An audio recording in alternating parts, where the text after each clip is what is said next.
The flesh of man tastes different during war. Unlike hunting in the wild, which is what I had done prior to my first deployment, men in war are not relaxed, blissfully unaware of the impending death I bring. Cortisol, adrenaline, all the stress chemicals usually flood one's body during times of intense live combat. Gives the meat a metallic, sour taste.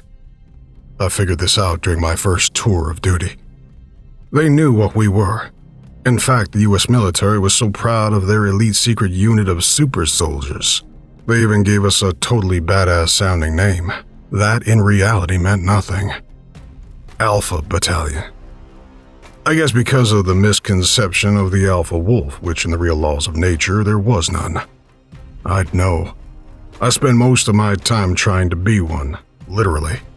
As I plummeted through some 10,000 feet of Minsang airspace, being shoved out of the back of a C-7 transport with our only orders being to kill everything in and around the two heavily enmeshed machine gun nests, pinning down 2 squads of Army fodder.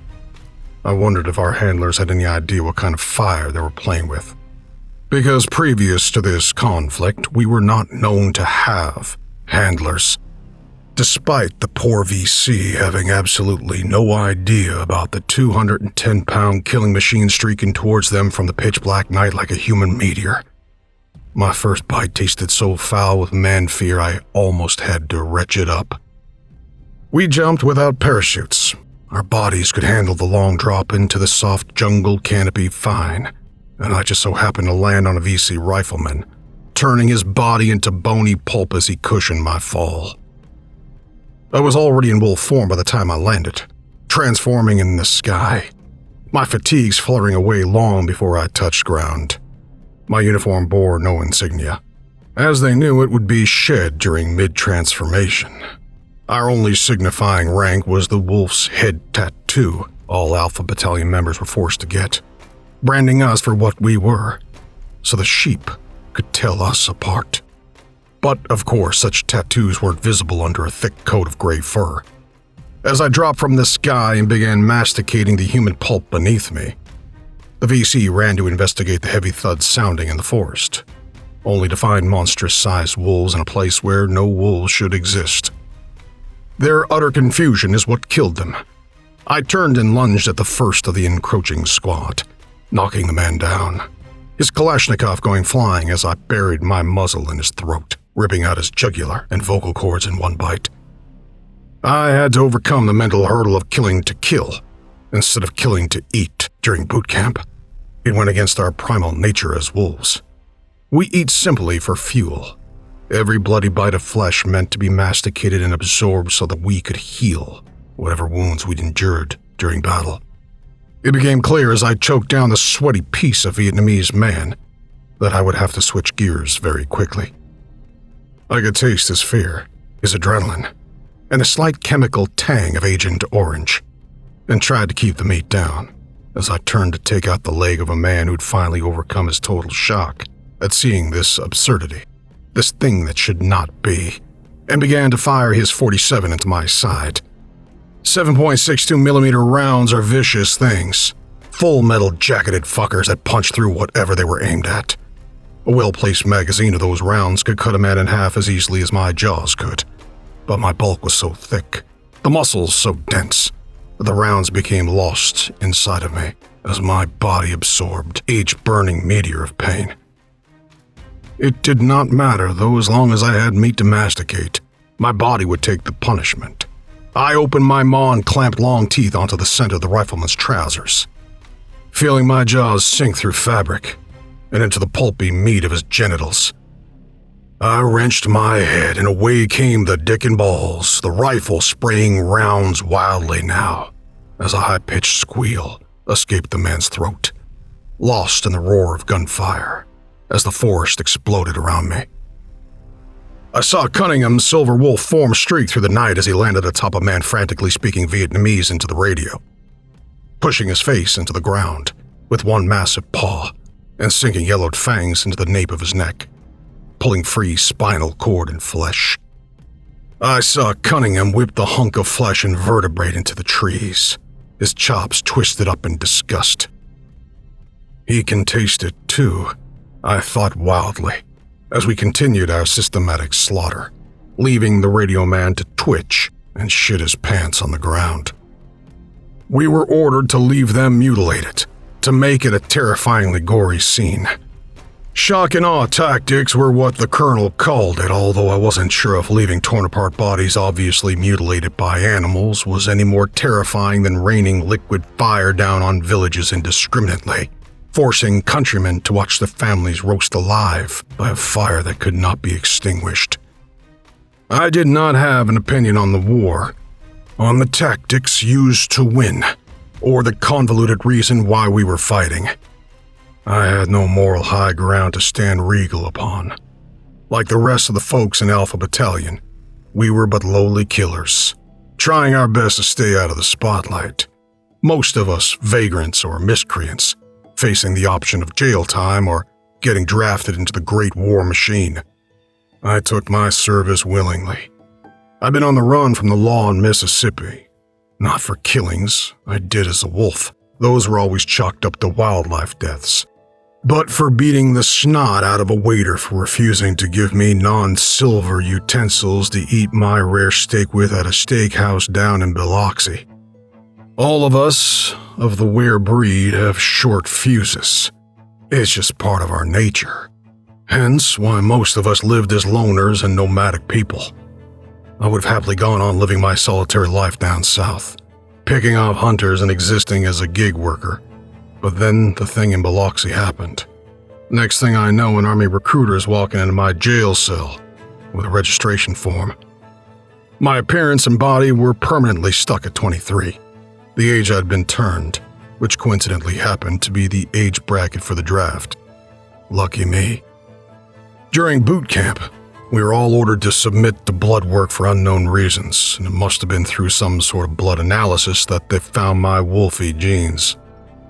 They were actively looking for folks like me, because after a week of basic training, I was yanked out, blindfolded, restrained with silver shackles, and flown out to some secret base, where I began my training, where I learned to hone and control my abilities as a werewolf, where an invisible muzzle was slipped over me, as I learned to begrudgingly accept that I had owners now. We were taught by a surly German named Klaus Fischer how to control the change, how to tamper the boil in our blood when the full moon came out high and pregnant, to force the change, regardless of the lunar phases. It was pure hell, trying to force your body to change. There's no real way to describe it to you sheep unless maybe you can imagine trying to tear your own skin off and rearrange your bones in a tidy fashion before slapping on a new skin suit. As it turned out, the Germans were the first modern military force to utilize wares in combat, to bring our old breed into these repetitive and facetious wars for their own bidding. Klaus led a unit of what were called Hundesoldat, or dog soldiers, during the first incursions into Russian-held territory. In fact, the Nazis had become so prolific with the use of wares that the U.S. military had to formulate new defenses against our hellish kind. That's why some World War historians puzzled over the silver medal jackets that were found in theaters of combat along the Eastern Front. When the Allies won the war, and a little thing called Operation Paperclip meant that all the juicy weapon tech the Nazis were developing had quietly been integrated into U.S. intelligence, old Klaus was welcomed under the wing of Uncle Sam and given immunity from his participation in the Nazi death machine, so long as he taught our boys how to train those goddamn fearsome mutt soldiers. At least that's what Klaus told us. The second tour of duty was as a spy during the Cold War, along with my ability to transform into a real-life hellhound. Most wares are also gifted, or cursed depending on who you ask, with augmentation to their five senses. Like our canine counterparts, we often have an exceptional sense of smell. So much so that we could be trained to pick up on things bomb-sniffing dogs could detect. Except I wasn't sniffing out the next Timmy McVeigh. I was a nuke sniffer. Fun fact, uranium-235 smells like a mix between ammonia, battery acid, and menstrual blood, even though it's lead shielding and bomb casing. The shit reeked to high heaven. And it took a lot of training to maintain my composure in such environments. I've been hired on as a fission expert at a nuclear power plant in Novosibirsk, where, along with generating power for the entire city and then some, depleted uranium was being whisked away under the table, being made into some rather suspicious-looking devices in a lab far, far underground from the prying eyes of Yankee spy satellites. The cover provided for me by the CIA was flawless. My papers, passport, Russian culture, and language training were all on point, untraceable. I would have gone on with my report about how our red comrades were making dirty warheads on the down low, but lo and behold, it was another fucking ware that blew my cover. You see, all wares have a scent that marks them distinctly from the sheep, a pungent musk that is only detectable to others of our kind. There was no intelligence that had warned me the Russians were also dipping their hands into the proverbial honeypot of ware serfdom. But, alas, one day I was lazing about as Nikolai Damst, regulating the intake valve for Tower 1, when I was held down by 4 grumpy commies in full battle rattle.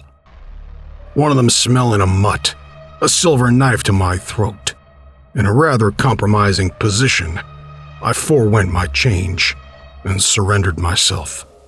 What the Russians did to me was almost as bad as that crash course in changing at will that Klaus put us through, which is to say, was one step away from pure hell.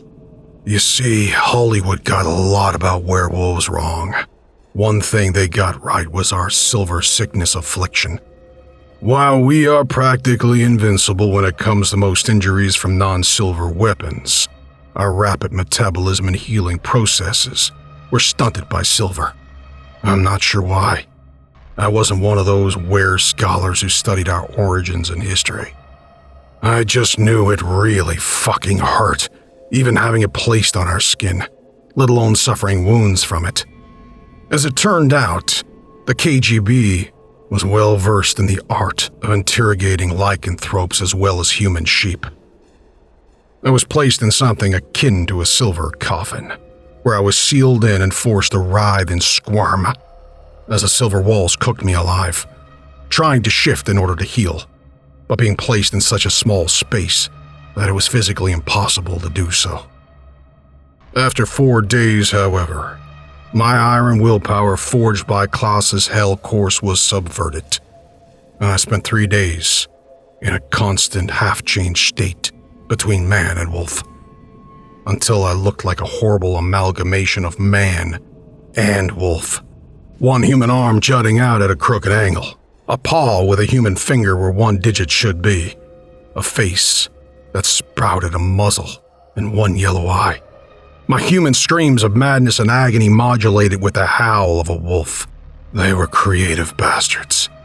I'll give them that. After 3 days, when I was on the very brink of death, they brought me out, put me in a cage with defectors and citizens who were giving capital punishment for breaking one of their many silly laws. And I was allowed to feast without impunity, getting just enough of my strength and vitality back for them to do it all over again. They wanted to know who I worked for, who'd sent me, and how I became aware.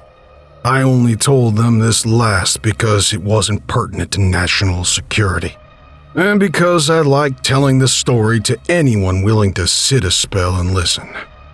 While my comrades swapped around a bottle of Stolichnaya, I was placed in silver shackles and allowed to sit around a poker table at gunpoint and tell my origin story. I told them in fluent Russian about how I'd been hunting for elk back in the early 1900s. I didn't tell them I was in the Pacific Northwest. Didn't tell them about the hauntingly beautiful pine forest I'd like to tuck myself away in, trying to cut it as a young fur trader in Montana. I did tell them about the monstrous wolf that came upon me as I stayed out late into the night, using the light of the moon to guide my shots, as I waited for a Roosevelt elk to show itself. so that I could use its pelts to make myself a rich man. I told them about the fire that flowed through my veins as the thing left me for dead, mauling me and tearing off most of my skin around my right leg. Before I'd managed to take out the knife I kept on my person at all times. It was a silver, a gift bestowed upon me from a fella from the Canadian territories who'd given it to me as payment for a set of bearskins. I had no idea about the significance of the silver, or the existence of werewolves in that moment. I just knew as soon as I plunged the knife into the thing's side, it let out a howl, as the wound smoked and spat like grease in a hot pan, and the monstrous beast loped off into the wilderness, forever cursing me with his goddamn lineage.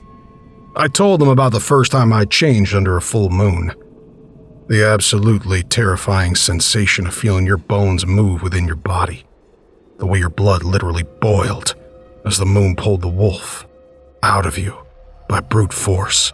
I was stalling, of course, not wanting to go back in my silver coffin, and also not giving them anything that could trace back to the States. But as it turned out, the Souse Ruskies were quite interested in my tale of transformation.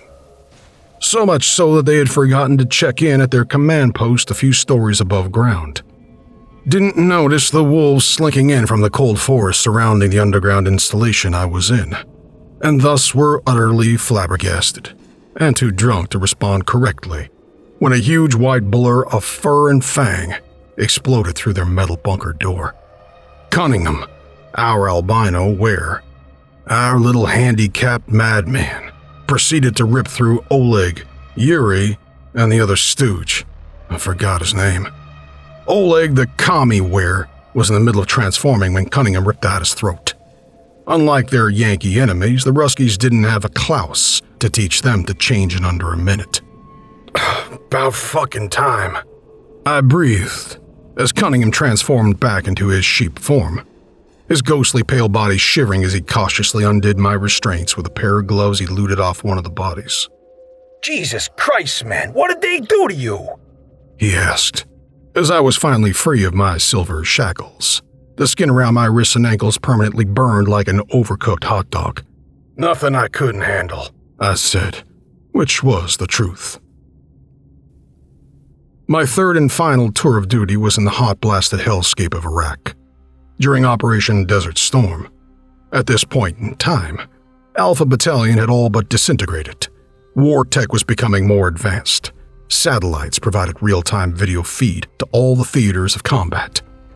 And it was becoming harder and more impractical to use units like me in the field while also keeping them as a secret. I was part of a special ops team that was to insert into a contested oil refinery and quietly take over the facility without alerting Iraqi forces.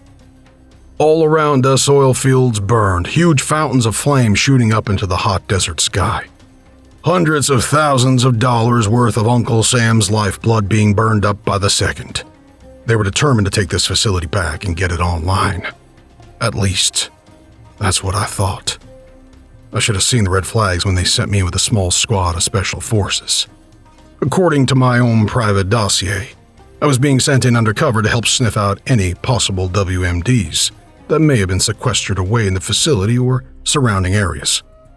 At first, I didn't think twice about the odd mission setup.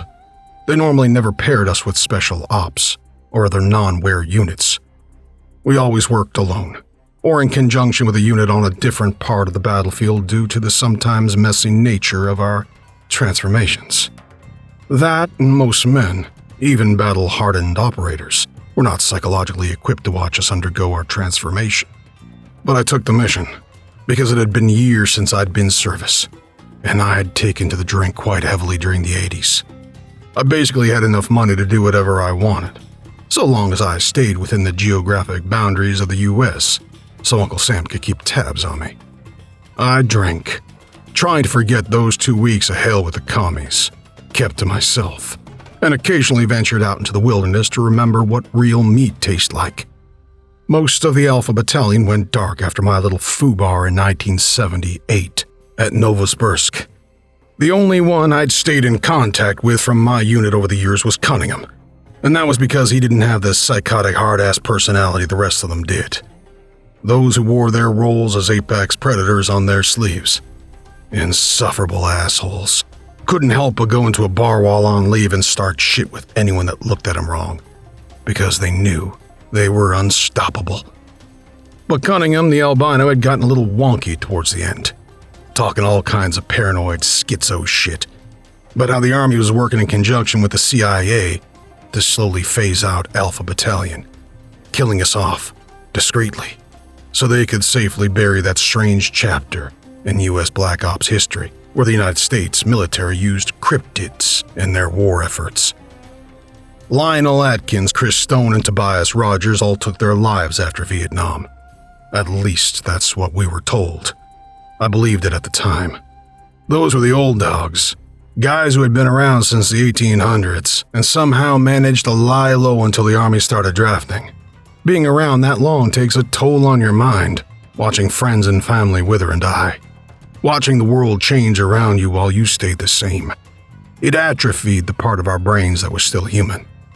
I've been told on good authority the wear affliction will drive those of us who reach something akin to middle age mad at some point. So hearing of a fellow wear, especially an old dog ending his life, wasn't unheard of. But as we approached our target, my canine senses were screaming that something was off. I'd smelled something strange on the soldiers of my unit as we breached the oil refinery. Fear. Not just the mild adrenaline rush you get from entering a live theater or combat. The fucking pants, shitting, terror, which I hadn't smelled since my first deployment back in Nam. I'd also noticed a strange metallic smell during our insertion fight in the Black Hawk. It wasn't until we entered the abandoned oil refinery, which had been vacated and shut down some months ago, that I recognized the sharp tang of ionized silver. I'd feigned naivety until we confirmed that the refinery was empty. I'd heard the small snicks of safeties being switched off as I cleared the last level of the refinery, and I could smell the sharp tang of adrenaline dumping into those poor bodies as they raised their rifles towards a distinguished veteran of 2 foreign wars and one of the most fearsome creatures to ever walk this earth. I could smell the faintest trace of jet fuel in the air, stuff I could smell from miles away, and knew these assholes had called in air support as well. They weren't taking any chances with me. There was no preamble, no final words given like in all the big badass Hollywood showdowns. They just started firing. What they didn't know was that I'd been calculating my escape from the minute we set foot in the refinery. I knew these boys were well trained, can shoot the pecker off a pigeon from 300 yards if they had to. Speed was something I had over them. It was my only advantage in this situation. I'd shoved the operator closest to me into 2 others in a flash, sending him flying hard enough to bowl them over. 2 more were on my right, and I bolted down the stairwell, silver death whizzing past my head. One of the 5.56 rounds catching the top of my ears, I dove down the stairs. The right side of my head flared up in agony as I transformed. Most wearers spend about 10 minutes writhing in pain during the change. But old Klaus, long gone and buried somewhere in Arlington National Cemetery, another presumed suicide, had spent a lot of time perfecting the change with us. I was able to change in 15 seconds flat. Didn't even try to fight him. The only one I'd managed to kill was the guy who'd waited down below, cowering, covering the only exit to the refinery. His eyes widened as he saw me hurtling towards him like a furry meteor of death, using all the force of my canine rage to bite through his Kevlar throat guard and rip out his jugular. Still, he'd managed to get off a burst of shots as I flew through the air, one of those goddamn silver hollow points nipping my leg and nearly crippling me. I didn't waste any time. I ran from the refinery, a gray wolf in a tan desert, the smells of burning oil and cooking flesh reminding me of my first tour of duty, where I'd proverbially cut my teeth as a muzzled lapdog. That all ended as I ran as fast as I could, hearing the approaching engine whine of an A-10 Warthog, feeling real fear for the first time since I'd been mauled by a wear so long ago. As my legs sang with pain, and I found no structure sound enough to shield me from the Warthog's brutal cannon. The mounted 30mm cannon didn't need silver tips to kill me. I'd seen that thing reduce men to unidentifiable hamburger half a dozen times, and there was only so much catastrophic damage I could take before even my super healing powers could be negated. I ran for my fucking life. As it turned out, Iraqi insurgent forces would be the ones to inadvertently save my hide. Whoever piloted the A-10 was so focused on killing me, they must have forgotten they'd been flying into a heavily contested airspace. I heard the first barrage of the A-10 kicking up soil behind me, the earth pounding with each forearm-sized bullet smacking into the ground. I was running in a zigzag pattern, knowing I was too small for heat seekers to lock onto. The mounted gun's only weakness being a static target. I'd been so focused on avoiding the raining death that I didn't register the twin trails of missiles streaking through the air above me. It was only after I'd heard the percussive whoomph of explosions to my back, the heat warming my behind, that I realized Saddam's boys had just scored a hell of a touchdown. I continued to run as pieces of fighter plane rained down around me, running past the bewildered Iraqi soldiers who raised their AKs to shoot at American soldiers, only to see a huge gray wolf running from the wreckage. I'd managed to find an isolated villa somewhere on the outskirts of Baiji to hold up and while I recovered from my wounds. Unlike normal wounds, which can knit up overnight as long as I have food to eat, silver injuries take weeks to heal.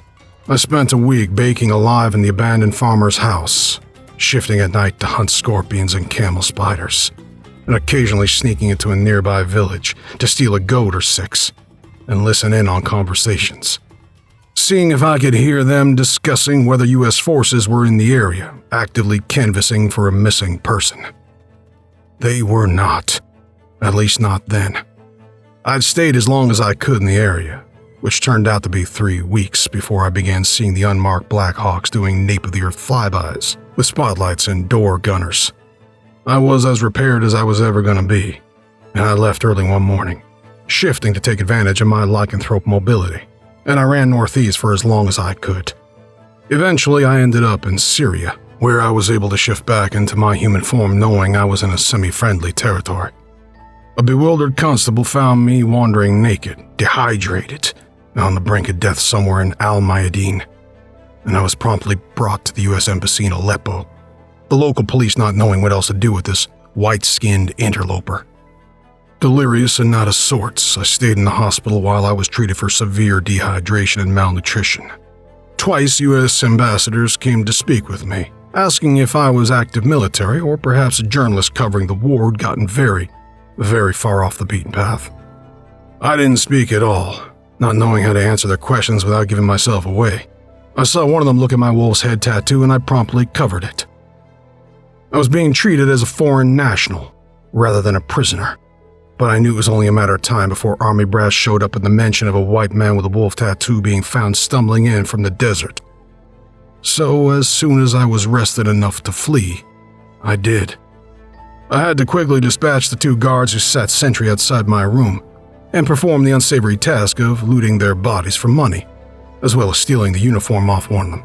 Somehow I'd managed to make it through the streets of Aleppo, out into the outskirts, towards the Mediterranean. In the port city of Samandog, I was able to bribe a merchant captain passage aboard his ship and set sail across the Mediterranean, where I would eventually begin my new life in Italy. I've been living in Naples for the last 10 years, lying low, doing my best to make the days go by with excellent wine and even better food. Occasionally, I allowed myself dessert, snacking on the odd tourist or dispatching the lone drunk wandering back alleys, their blood sweet and rich, not a trace of fear in them. But I've noticed the assassins, with their silver-tipped bullets coming more and more. I knew it's only a matter of time before I let my guard down once, and once is enough to get a kill shot. Which I guess is why I was compelled to write this. I don't know what you'd call it. A memoir? A memo? I don't fucking know. All I know is that one of these days, a silver bullet's gonna punch through my noggin, my body quietly disposed of. I've been looking for journalists to submit this to. Someone who won't be afraid to run such a batshitty crazy piece. And I think I found my girl. Janessa Lansdale, again. I'm sorry to burden you with this. You don't know me. And if you've gotten this far, you probably think I'm a fucking lunatic. Or someone with poor taste in humor. But you have a history of running controversial stories. Specifically those that involve the blunderings of the U.S. military. So I hope you do something with this. Along with this memoir, I've included my military ID numbers for all 8 men in Alpha Battalion. I've also included the location of the island, where we'd been taken to perform our training as dog soldiers. Guantanamo Bay seems to be in the news a lot lately for completely unrelated reasons. But if you dig a little deeper with the info I've provided, you'll see that the island's historical pedigree goes far beyond just being a black site for enemies of the state to be teabagged and tortured. I can't say I'm proud of my patriotic service to the USA. I can't say I'm proud of anything. I've been a slave to my urges since 1905, when a lowly fur trapper became something of a monster. Who's to say what actions were wholly mine and which ones were a result of the primal DNA in my blood? I don't know. All I know is I enjoy a good shit-stirring when I can dole it out, and I can't think of a better target for this sort of unbecoming drama than the U.S. military. My regards, Captain Samuel Rogers, Squadron Leader of Alpha Battalion.